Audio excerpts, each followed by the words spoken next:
नमस्कार दोस्तों, स्वागत है आपका target with Goswami YouTube channel में। मैं सुनील गोस्वामी। हरियाणा सिविल सर्विस के लिए एचसीएस के लिए मैंने टेस्ट जो सीरीज़ मॉक टेस्ट स्टार्ट किए थे। हमने 3 टेस्ट कंप्लीट किए थे, जिसमें हमने ज्योग्राफी, हिस्ट्री और पॉलिटी के 3 जो टेस्ट सीरीज़ हैं, जिसमें हमने 25 क्वेश्चन हैं वो डिस्कस किए। आज हम साइंस का टॉपिक लेके हम टेस्ट नंबर 4 डिस्कस करने वाले हैं। यदि आपका साथ रहा और आपका अच्छा रिस्पॉन्स आया तो मैं लगभग आपको एग्ज़ाम से पहले 50 टेस्ट करवा दूंगा। वो आप पे डिपेंड करता है कि आप इसको कितना शेयर करते हैं और कितना व्यूज़ हैं, जो उसके अनुसार मैं इसको जो भी देखे वो बस शेयर कर दे, ताकि ज़्यादा से ज़्यादा स्टूडेंट्स तक ये पहुंच सके। इसके अंदर हम जो 25 डिस्कस करने वाले हैं, जो क्वेश्चन है वो उनका एक्सप्लेनेशन भी साथ में होगा। मतलब किस प्रकार से ऑप्शन के साथ साथ उसका एक्सप्लेन भी मैं साथ ही करूँगा।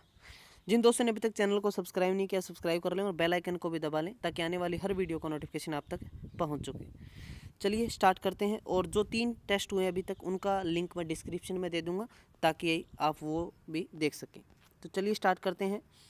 ये प्रीलिम एग्ज़ाम के लिए है, इसमें सी सेट और जीएस के 2 होंगे, दोनों में आपके लिए बेनिफिशियल है। फर्स्ट क्वेश्चन देखिए, निम्नलिखित को सुमेलित कीजिए। मतलब इनको मिलान करना है कि एनीमीटर, वायु की चाल, एमीमीटर, विद्युत धारा, टेक्योमीटर, दाबांतर और पायरोमीटर, उच्च ताप।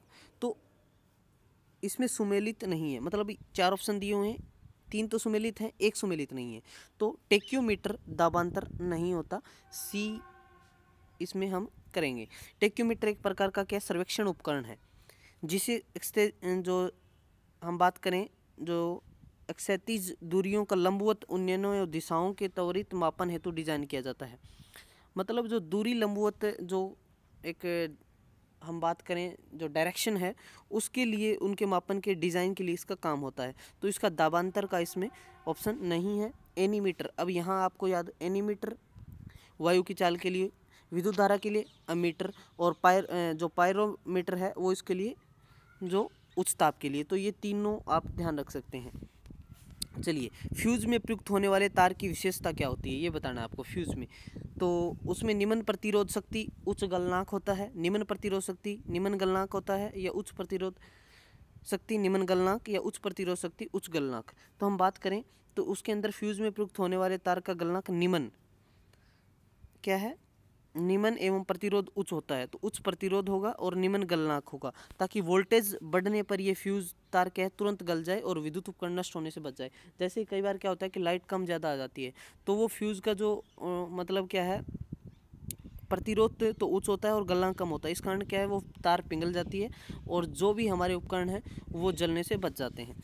चलिए नेक्स्ट है, इंटरनेट कार्य करता है। इंटरनेट वो केवल पैकेट स्विचिंग पर कार्य करता है। टेलीफोन प्रणाली ध्वनि संदेशों के प्रसारण हेतु सर्किट स्विचिंग का प्रयोग करती है, जबकि इंटरनेट पैकेट है स्विचिंग पर आधारित होता है। तो बी द राइट आंसर।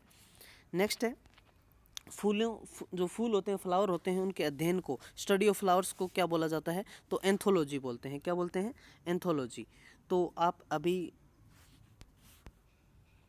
अब सभी के बारे में हम पढ़ सकते हैं, जो भी ऑप्शन दिए हुए। देखिए, जैसे फ्रेनोलॉजी क्या होता है, मस्तिष्क जो हमारा माइंड है, इसके विभिन्न पार्ट जो भाग हैं, क्रियाशीलता और विक्षिप्तता का अध्ययन के लिए। एंथोलॉजी फूल हो गया, फूलों का अध्ययन। एग्रोस्टोलॉजी होता है, वो होता है घास से संबंधित, जो हमारी ग्रास है उससे संबंधित अध्ययन होता है। और पेलिनोलॉजी है, वो विभिन्न प्रकार के पराग कणों का अध्ययन करता है। चलिए, निम्नलिखित में से कौन मानव गुर्दे का सामान्य कार्य नहीं है। जो हमारे शरीर में जो गुर्दा है उसका सामान्य कार्य नहीं है। तो ये तीनों कार्य हैं, किसको छोड़ के, बी को। रक्त में शर्करा की मात्रा का नियंत्रण वो नहीं करता है, तो गुर्दे का सामान्य कार्य नहीं है। क्या है, अग्नाशय इंसुलिन नामक हार्मोन, जो हमारा अग्नाशय है वो इंसुलिन नामक हार्मोन प्रोड्यूस करता है, उत्पन्न करता है, जो रक्त में शर्करा की मात्रा को नियंत्रित करने में मदद करता है। अन्य तीनों मानव गुर्दे के सामान्य कार्य हैं। तो रक्त में जल की मात्रा का नियंत्रण भी गुर्दे से, यूरिया को छानकर बाहर करना भी गुर्दे का काम है, और कई हार्मोनों का सेवन करना भी गुर्दे का काम है। लेकिन जो रक्त में शर्करा का है, वो अग्नाशय का इंसुलिन जो हार्मोन बनता है उसका कार्य है, ठीक है, नियंत्रित करता है। चलिए, आयोडीन युक्त हार्मोन, इसमें से बताना है कि आयोडीन युक्त हार्मोन कौन सा है। तो थायरोक्सिन जो है वो आयोडीन युक्त हार्मोन है। हम बात करें कि थायराइड ग्रंथि जो मनुष्य में गर्दन के भाग में जो श्वास नली के दोनों ओर तथा स्वर यंत्र के जोड़ के अधर तल पर स्थित होती है, इसमें थायरोक्सिन हार्मोन स्रावित होता है, जिसमें 65% भाग आयोडीन होता है। ये मुख्यतः अमीनो एसिड से बना होता है। आयोडीन की कमी से जड़ मानवता जो मिक्सडीमा, हसीमोतो रोग, सामान्यतः घेंगा बोल सकते हैं हम, या ग्रेब्स प्लूमर आदि रोग उत्पन्न होते हैं। चलिए, हरे पौधों में प्रकाश संश्लेषण की क्रिया में होता है, क्या होता है? नाइट्रोजन लेना, ऑक्सीजन छोड़ना, कार्बन डाइऑक्साइड लेना, ऑक्सीजन छोड़ना, ऑक्सीजन लेना, कार्बन डाइऑक्साइड छोड़ना, ऑक्सीजन लेना है, नाइट्रोजन छोड़ना। तो आप सभी को पता है कि पौधे क्या है, प्रकाश संश्लेषण की क्रिया में कार्बन डाइऑक्साइड तो ले लेते हैं और ऑक्सीजन छोड़ते हैं। प्रकाश संश्लेषण जो फोटोसिंथेसिस बोलते हैं हम, वह क्रिया जिसमें पौधे हरे भाग सूर्य के प्रकाश की ऊर्जा को ग्रहण कर वायु से ली गई कार्बन डाइऑक्साइड CO2 तथा मृदा से शोषित जो पानी है H2O द्वारा कार्बोहाइड्रेट का निर्माण करते हैं, मतलब भोजन तैयार करते हैं, और ऑक्सीजन O2 को हमें मतलब देते हैं, छोड़ते हैं वो ऑक्सीजन। चलिए, तो ये आप सूत्र भी देख सकते हैं, 6CO2 + 12H2O C5S12O5 + 6H2O + 6O2। तो ये एक रिएक्शन है, आप ये भी देख सकते हैं। चलिए, BMD परीक्षण किया जाता है पहचान करने के लिए। BMD डेंगू के लिए, मलेरिया के लिए, या फिर ऑस्टियोपोरोसिस को, या एड्स के लिए। किसके लिए करते हैं? तो ऑस्टियोपोरोसिस की बात करें हम, BMD परीक्षण क्या है? ऑस्टियोपोरोसिस रोग की पहचान के लिए। ऑस्टियोपोरोसिस हड्डी का एक रोग है। किसका रोग है? हड्डी का, मतलब जिसमें फ्रैक्चर का खतरा बढ़ गया। इस रोग में अस्थि जो है हमारी हड्डियां, खनिज घनत्व कम हो जाता है और अस्थि सूक्ष्म संरचना नष्ट हो जाती है। चलिए, हड्डी का रोग है। ऐसे भी पूछ लिया जाता है कि ऑस्टियोपोरोसिस जो है वो कैसा रोग है? तो हड्डी का रोग है। चलिए, निम्न में से कौन सा युग्म सही सुमेलित नहीं है? नेक्स्ट देख लेते हैं कौन सा सुमेलित नहीं है। तो हम बात करें बी की, कॉपर सिनेबार, ये सुमेलित नहीं है। तो सुमेलित किस प्रकार से होगा देख लीजिए। जैसे एल्यूमिनियम बॉक्साइड ठीक है, कॉपर का क्या आएगा? क्यूप्राइट आएगा, ठीक है। जिंक का केलेमाइन आएगा और आयरन का हेमेटाइट। तो ये इनका मिलान है। अगला देखिए, एस्प्रीन कहाँ से मिलती है हमें? पेट्रोलियम से, एक पेड़ से, पृथ्वी से।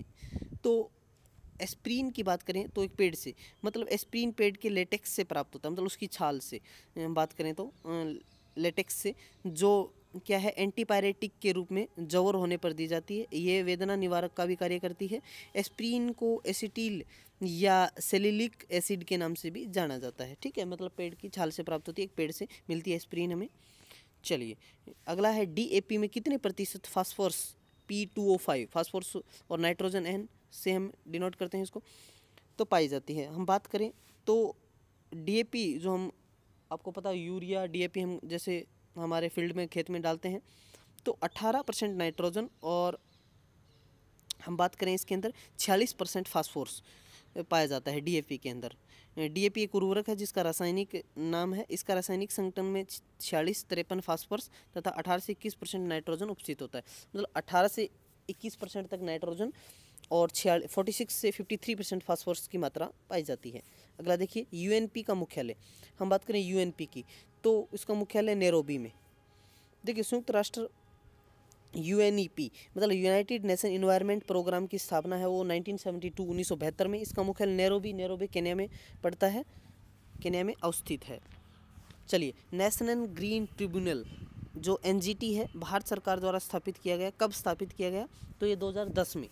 नेशनल ग्रीन ट्रिब्यूनल की स्थापना भारत सरकार द्वारा 10 अक्टूबर 2010 को नेशनल ग्रीन ट्रिब्यूनल एक्ट 2010 के अधीन की गई। इसके द्वारा पर्यावरण संरक्षण, वन एवं अन्य प्राकृतिक संसाधनों से संबंधित मामलों का निपटारा किया जाता है इसके अंतर्गत, ठीक है। चलिए, नेक्स्ट हम बात करें, निम्न में से कौन एक कृत्रिम पारिस्थितिक तंत्र है? तो धान का खेत, वन, झील तथा घास का मैदान प्राकृतिक पारितंत्र है, जबकि धान का खेत है वो मानव निर्मित कृत्रिम की बात हो रही है। क्योंकि हम बात करें वन, तो वो भी क्या है, एक प्राकृतिक है। घास का मैदान भी बात करें और झील की भी जहाँ तक हम बात करें तो वो क्या है, प्राकृतिक है। जो मानव निर्मित है, कृत्रिम पारिस्थितिक तंत्र है, वो है धान का खेत। चलिए, तो धान का खेत होता है, उसके अंदर जो क्या पानी की मात्रा, जैसे उसमें पानी है वो एक टाइम तक खड़ा रहता है, तो जिस कारण उसके धान के खेत में क्या मीथेन, उनकी जड़ों में मीथेन बनती है। मतलब मीथेन गैस, ये भी काफ़ी बार पूछ लिया जाता है कौन सी गैस बनती है धान के खेत में, तो मीथेन आप राइट मानेंगे। चलिए आगे देखिए, निम्नलिखित में से कौन 15 क्वेश्चन देखिए, प्रथम पोषक स्तर के अंतर्गत आते हैं। तो हम बात करें इसमें शाकाहारी जंतु, सर्वभक्षी जंतु, मांसाहारी जंतु या हरित पादप, तो इसमें बात करें हम डी इज अ राइट, हरित पादप प्रथम पोषक स्तर के अंतर्गत आते हैं। हरित पादप वे सभी पौधे जो कि प्रकाश संश्लेषण द्वारा भोजन का निर्माण करते हैं प्राथमिक पोषक या उत्पादक कहलाते हैं। जो हमने बात की ऊपर भी क्वेश्चन की कि जो पौधे हैं वो कार्बन डाइऑक्साइड को ले लेते हैं और हमारे लिए क्या ऑक्सीजन छोड़ते हैं, तो वो भोजन मतलब प्रकाश संश्लेषण है, फोटोसिंथेसिस है। चलिए, पारिस्थितिक स्थायी मितव्ययिता है, यह किस आंदोलन का नारा है? पारिस्थितिक स्थायी मितव्ययिता है, तो ये एक आंदोलन, किस आंदोलन का नारा है? तो ये है चिपको आंदोलन। चिपको आंदोलन जो आप जानते होंगे, सुंदरलाल बहुगुणा का नाम आता है, उन्होंने चिपको आंदोलन स्टार्ट किया था। पारिस्थितिक स्थायी मितव्ययिता ये चिपको आंदोलन का नारा है। निम्नलिखित में से कौन किस जल निकाय में घनत्व प्रणता को दर्शाती है? तो जल निकाय में घनत्व जो हम बात करें प्रवणता को जो दिखाती है वो होता है पिक्नोक्लाइन। मतलब पिक्नोक्लाइन किसी जल निकाय में घनत्व जो प्रवणता को दर्शाता है। हेलोक्लाइन किसी जल की निकाय में लवणता प्रवणता को प्रदर्शित करता है। और थर्मोक्लाइन किसी जल की निकाय में गहराई के साथ तापमान परिवर्तन को दर्शाता है। राइट। चलिए, प्राणियों में किस में सर्वाधिक जैव विविधता पाई जाती है? बहुत इंपॉर्टेंट है। प्राणियों में किस में सर्वाधिक जैव विविधता पाई जाती है? तो अत्यधिक प्रदूषित नदियों में। मतलब किसी निश्चित भौगोलिक क्षेत्र में पाए जाने वाले जीवों की संख्या, उनकी विविधता को जैव विविधता कहा जाता है। उष्णकटिबंधीय वर्षावनों में पृथ्वी के सभी पारिस्थितिक तंत्रों में सर्वाधिक जैव विविधता पाई जाती है। उष्णकटिबंधीय वर्षावन भूमध्य रेखा के आसपास विस्तृत हैं। राइट। चलिए, समझ आ गया आपका। सी, अत्यधिक प्रदूषित नदियों में क्या है? प्राणियों में किसमें सर्वाधिक जैव विविधता वहीं होती है, क्योंकि जीवों की संख्या और उनकी विविधता को जैव विविधता कहा जाता है। चलिए नेक्स्ट चलते हैं। हम पहले ये सारे के सारे टेस्ट है जो लाइव कर रहे थे। लाइव में क्या है कि कई बार नेटवर्क प्रॉब्लम होने की वजह से कुछ क्वेश्चन है वो छूट जाते हैं या कि आवाज़ नहीं आती, तो इस वजह से मैं ये लेक्चर रिकॉर्ड करके आपके लिए पेश कर रहा हूँ। चलिए, निम्नलिखित में से कार्यों की बात, कार्यो बैंक या XC2 संरक्षण के लिए कौन सी गैस सामान्यतः प्रयोग होती है?